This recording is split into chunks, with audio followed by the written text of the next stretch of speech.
welcome to Verse. We're so happy to have you here at ASCAP HQ. Oh, Sarah, I'm really happy that you said my name how it is. Good. I was hoping to get it right. Yeah, I'm really excited to be here. Thank you for the invitation. Oh, absolutely. We're so thrilled you're here. I'd love to start off hearing about your songwriting process. Where does a song start for you? And are you more process-oriented, or do things happen more naturally for you? Yeah, it's really natural because it could be like in the car, it could be in the shower, it could be wherever. It's like a magical process because it's an idea that comes in through my head with the melody and with the thing I want to talk about in the song. Like my latest single, Llórame, I was in the shower and I had the idea of singing about, I want you to cry for me because I don't want to feel like I'm crying alone. And I did the melody and the idea at the same time. And then, then comes the process. Then I sit down and then I write the song. But it's kind of magical. It could happen when, like Shakira says, whenever, wherever. Oh, wow. Yeah, it's really magical for me. Yeah, so it seems like it comes out pretty fully formed for you. Yeah. And then at that point, what's the most challenging thing that you find in the creative process? I think I want to make songs that sound differently one from the other because I always sing about love or how do you call despecho in English? Heartbreak. Yeah. Heartbreak, yeah. I do a lot of heartbreak songs. So the melodies are kind of, you know what you want to say and what you want to make people feel, but the melodies you have to make it different so they don't sound alike. So that's a challenge for me, like to do a lot of music-wise things more complicated with the songs that I write. And if that's the most challenging part for you, what's the part that's the most fun that you can't wait to dive into when you get this idea for a song? I think what I want to talk about, like every song has its own story behind it, and it's not about my life, but I do get carried along. Like when I'm singing it, I feel like it's about me, even though I didn't write it about me. So once you have that, it's like it's my form of communicating with my fans, or even my form of communicating for myself. So that's very exciting. When I have the idea, I want to get it out. Yes. So you grew up surrounded by music, surrounded by people who were performers.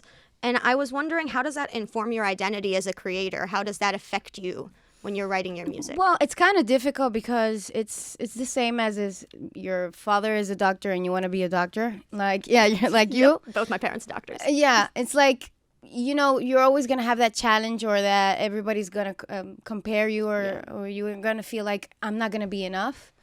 But there comes a time in life where you know who you are.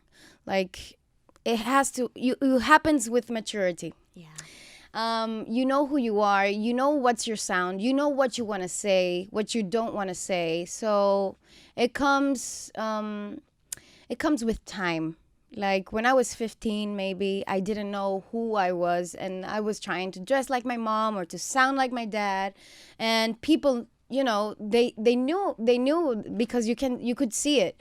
But now I am in my 30s, I am a mom, and now I know who I am, what I want, and I know the fans, they like people who have authenticity. So that happens for me with time. Yeah. Like knowing myself and knowing what I want and what am I going to do and what I'm willing to cross, what lines am I willing to cross. Do you feel like there was a turning point for you creatively where you felt you really came into your own? Yeah, when I became a mom. Yeah. Like everything shifted for me, everything changed because I did a lot of TV and movies and stuff in my country, but I've always wanted to sing. Like that's everything I ever wanted. But since my parents did a lot of things and I was in the media since I was like 4 years old, I did everything. So I guess people didn't understand what was I because I did everything. And I didn't understand myself because I didn't have time to create, to do my craft and to be better at it. And so when I became a mom, I said, what am I giving as a lesson to my son? Like, how is he gonna follow his dream, his passion, if his mom didn't do it? So that's when I decided to leave everything behind and just be a musician as I know I've always been. So you had your son and you're committed to your creative vision as a singer. You're going to write songs.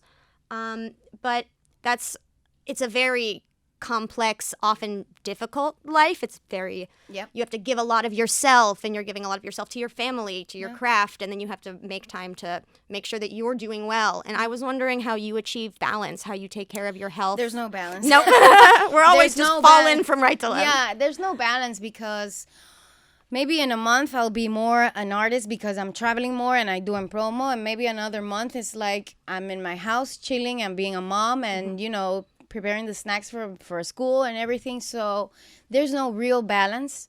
I think when you have a career like us, the artists do, we have to make our priorities really clear. Like my priority first and foremost is my family, and then everything.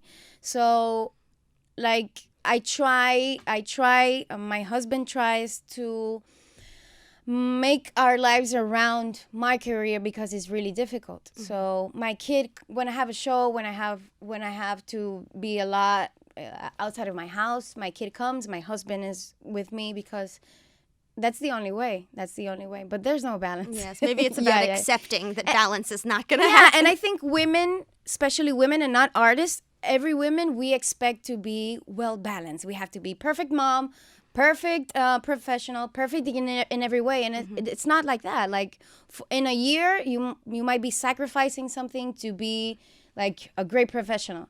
And then you have to be, if you want to be a mom, just be a mom. Like we don't have to put so much pressure on ourselves. Women, we do that a lot. Yes, I am in church right now. I love, Amen. Yes, amen. From your favorite Jew, amen. So you are so self-possessed in your creativity. You have such a vision, and I've heard that also applies to not just your music, but your videos and all of your other visual elements. So can you talk to me about the process of making your video for Llórame?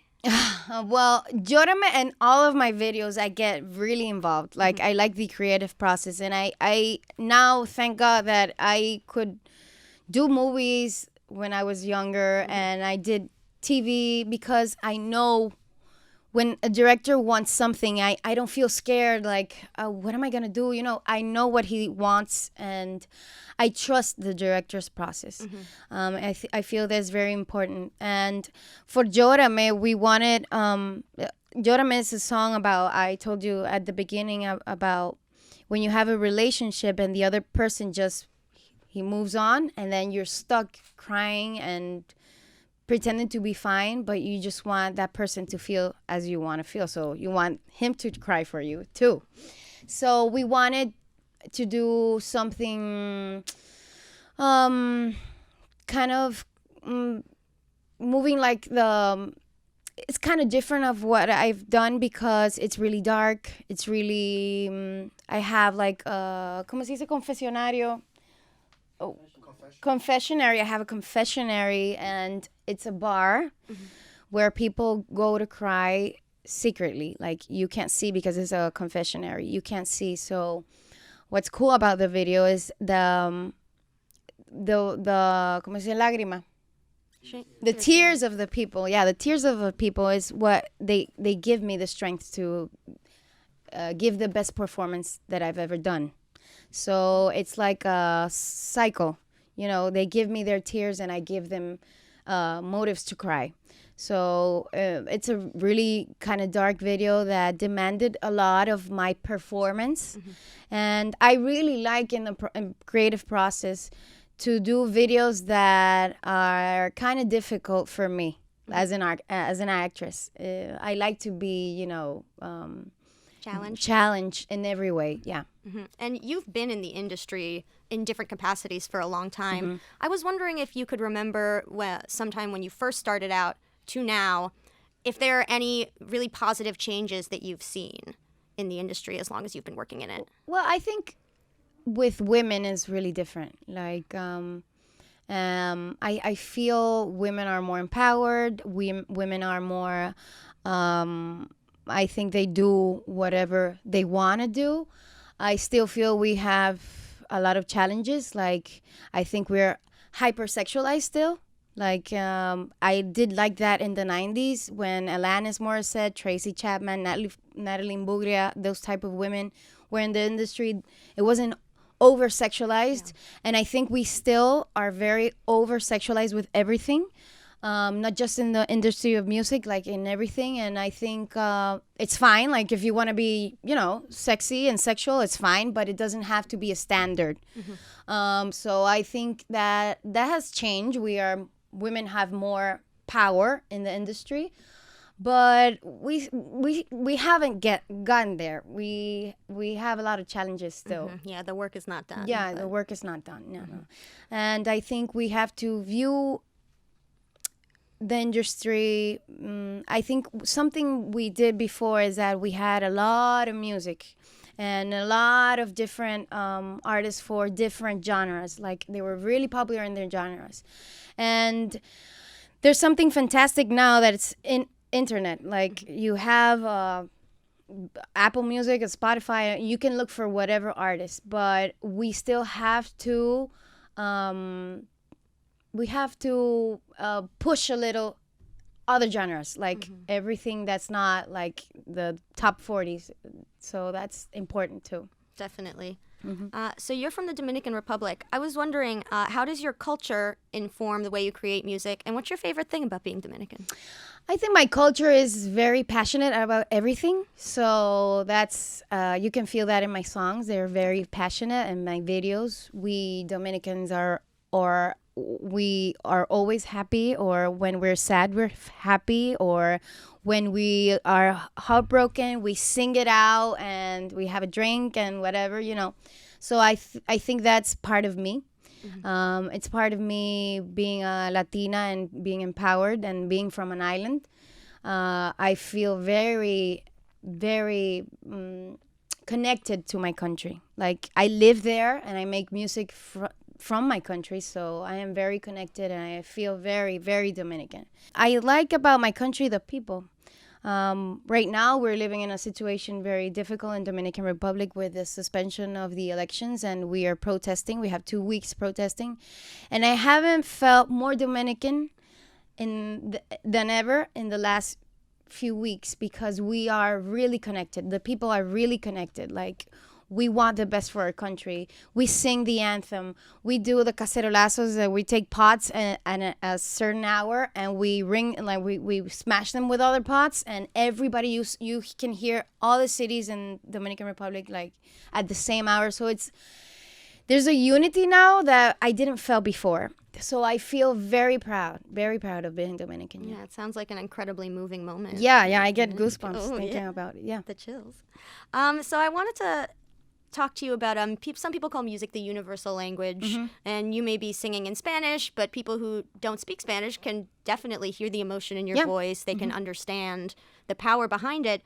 And I was wondering, what do you hope that people take away from your songs, even if they don't speak Spanish? If they do, if they don't, what do you hope that people walk away with? I think that my music is meant to be for people who want to feel less alone.